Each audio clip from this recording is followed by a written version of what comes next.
About 3 months ago, I decided to rewatch the movie The Fifth Element. If you've never heard of it, it's a late 90s sci-fi movie that features some really unique looking aliens called the Mondoshawan. I had been looking for something new to 3D print, and as soon as one of these guys came on screen, I immediately knew that this was it.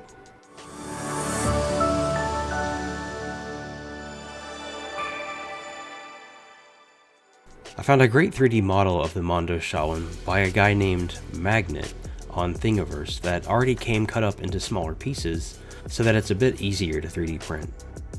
After the long 46 hours required to print this with my current 3D printer, the Ender 3 Pro, it was finally done, and I wasn't happy with it.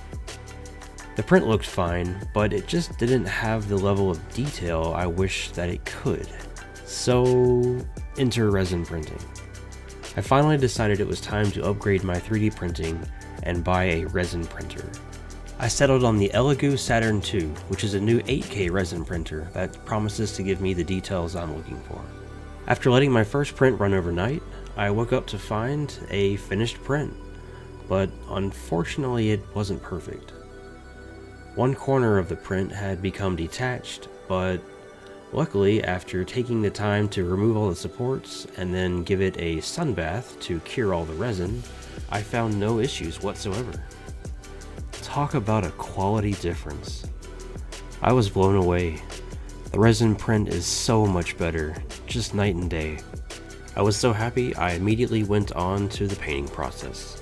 After some makeshift paint stands, I covered the entire thing with a couple of coats of the Rustoleum Metallic Gold that I had left over from some of my Iron Man 3D prints. Once everything was dry, I used a bit of sandpaper to rough up the areas where the parts go together, and then used some superglue gel to attach everything.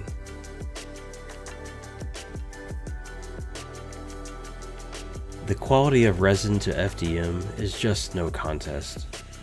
Unless I need something functional, or it doesn't really matter what it looks like, I think it's safe to say I'll be using my resin printer the majority of the time now. It's just so much better. Sir, are you classified as human? Negative. I am a meat popsicle. After the glue was dry, I then did some washing with a soft toner to help it look a bit more realistic, and to have a bit of weathering.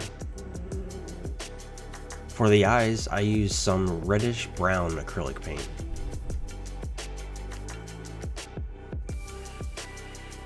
And then use some various colors of a glow-in-the-dark paint for the lights that this guy has all over his body.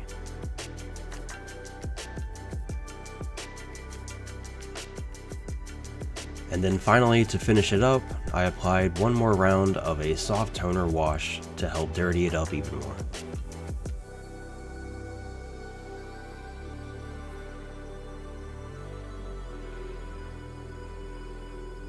Needless to say, I am extremely impressed with the process of resin printing. Although it is undoubtedly a much more messy process, the results speak for themselves.